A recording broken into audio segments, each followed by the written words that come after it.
کر دی جس نے کسی سید زادے کو گالی دی اس کا نکاح ٹوٹ چکا ہے. اب مجھے یہ بتائیں کتنے لوگوں کے نکاح ٹوٹے ہوئے ہوں گے؟ کتنے لوگوں کی بخشش نہیں ہے؟ آپ صلی اللہ علیہ وسلم نے فرمایا لوگوں کو میں دیکھ دیکھ کے حیران ہو رہا ہوں، وہ کہتے ہیں کہ اہل بیت وہی تھی 12 امام چودہ معصوم. اگر بھائی وہ 12 امام چودہ معصوموں تک اہل بیت تھی تو آپ کی نسلیں آگے کیوں آ رہی ہیں؟ پھر آپ کی نسل بھی وہیں تھی نا، جو پیچھے بڑے تھے آپ کے وہاں آگے کیوں لے کے آ رہے ہو؟ اگر آپ آگے آ رہے ہو تو جو قیامت تک اہل بیت رہے گی، جس کے لیے اللہ کے نبی صلی اللہ علیہ وسلم نے فرمایا جب تک اہل بیت اس دنیا میں موجود ہے، اس زمین میں، تو زمین والے محفوظ ہیں. اگر اہل بیت ختم ہو جائے گی تو زمین والے ختم ہو جائیں گے، فنا ہو جائیں گے. آپ نے فرما دیا جو ان سے محبت کرتا ہے میں ان سے محبت کرتا ہوں، میرا اللہ بھی ان سے محبت کرتا ہے. اب یہاں پہ بہت ساری باتیں سوچنے والی ہیں. اگر ہم اس بات پہ قائم ہو جائیں نا تو انشاءاللہ تعالی جنت ہم سے دور نہیں ہے. اب آپ صلی اللہ علیہ وسلم نے فرمایا جو بھٹک گیا وہ بھٹک گیا. جو میری اہل بیت سے محبت کرتا ہے وہ چاہے بد کردار ہے چاہے وہ غلیظ ہے، وہ اب جناب وہ جنتی ہے جو ان سے محبت کرتا ہے. اب یہاں پہ تصویر کے دو رخ ہیں. اہل بیت چاہے وہ سنی ہے، اہل سنت والجماعت ہے، چاہے وہ اہل حدیث ہے، چاہے وہ اہل تشیع ہے، لیکن خون حسینی ہے. جو لوگ فرقہ وریت میں ان سے برا بلا کہتے ہیں، ان کو گالی گلوچ کرتے ہیں. اب سنی اٹھ کے اہل تشیع کے سید زادے کو گالی نکال رہا ہے، نعوذ باللہ. وہ یہ دیکھے اللہ رحم فرمائے وہ کس کو گالی دے رہا ہے؟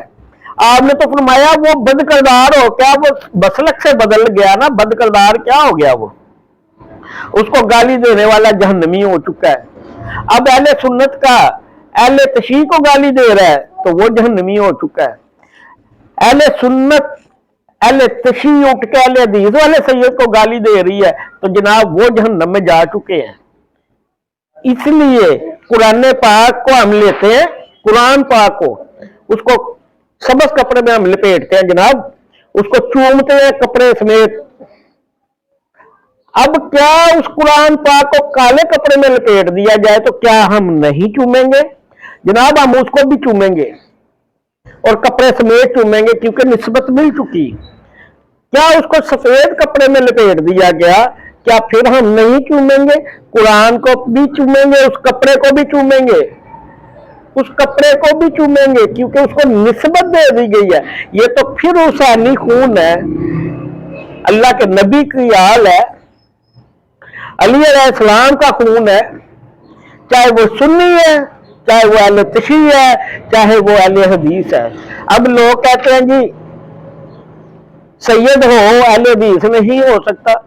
اگر اہل حدیث نہیں ہوگا تو لوگوں کو جہنم میں کون لے کے جائے گا؟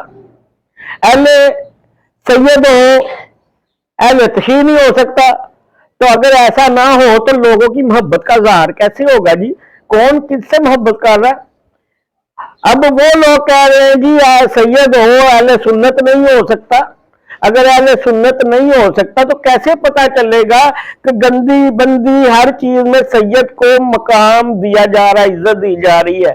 یہی ایک سوچنے والی بات ہے. یہ ایک بہت بڑی بات میں نے کی. سید کوئی بھی اہل تشیع ہے، اہل سنت والجماعت ہے، اہل حدیث ہے، وہ سید ہی رہے گا. وہ پاک خون کی ہی پیداوار ہے، اس میں پاک خون ہی ہے جس سے اللہ کے نبی صلی اللہ علیہ وسلم نے فرما دیا سید جیسا بھی ہے تم نے اس سے محبت کرنی ہے. اب فرقہ وریت کو نہیں دیکھنا، ہم نے خون اہل بیت کو دیکھنا ہے، ہم نے نسل حسینی کو دیکھنا ہے، ہم نے جناب ان سے محبتیں کرنی ہے. اگر قرآن کا صفحہ کسی گندی جگہ پہ گرا ہو، ابھی میں نے دیکھا بہت ساری پوسٹیں آ رہی ہیں، نہریں خشک ہو گئی ہیں، اندر سے پانی سے وہ قرآن پاک نکل آیا. جب وہ نکل آیا تو لوگ اس کو پھر بھی چوم رہے تھے.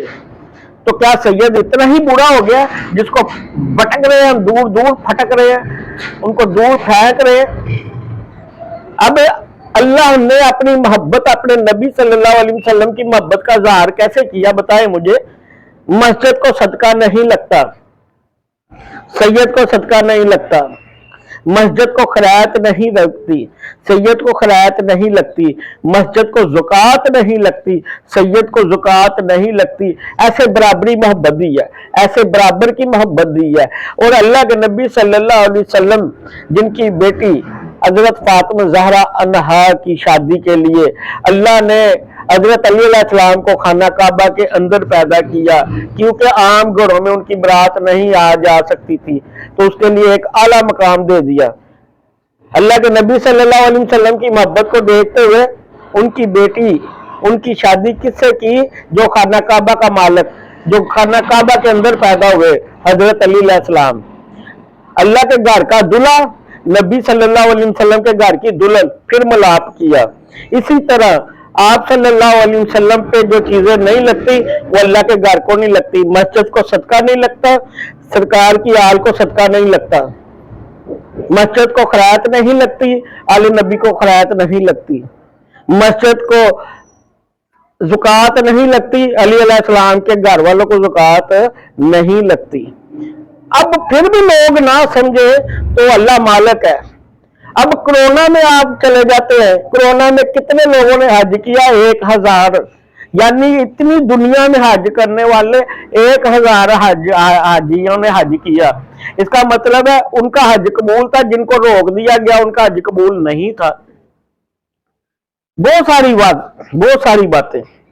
اسی طرح جنت میں بھی چند لوگ ہی جائیں گے، ٹھیک ہے؟ اب لوگوں نے ہمیں بہت سارے لوگ دیکھیں، وہ کہتے ہیں جی حضرت شیخ عبد القادر جیلانی نے فرمایا میرے مریدین جب تک جنت میں نہ جائیں گے میں جنت میں قدم نہ رکھوں گا۔ انہوں نے بالکل واضح کہا، لیکن مرید کون ہوں گے؟ جو اہل بیت سے عشق کرتے ہیں، اہل بیت سے محبت کرتے ہیں۔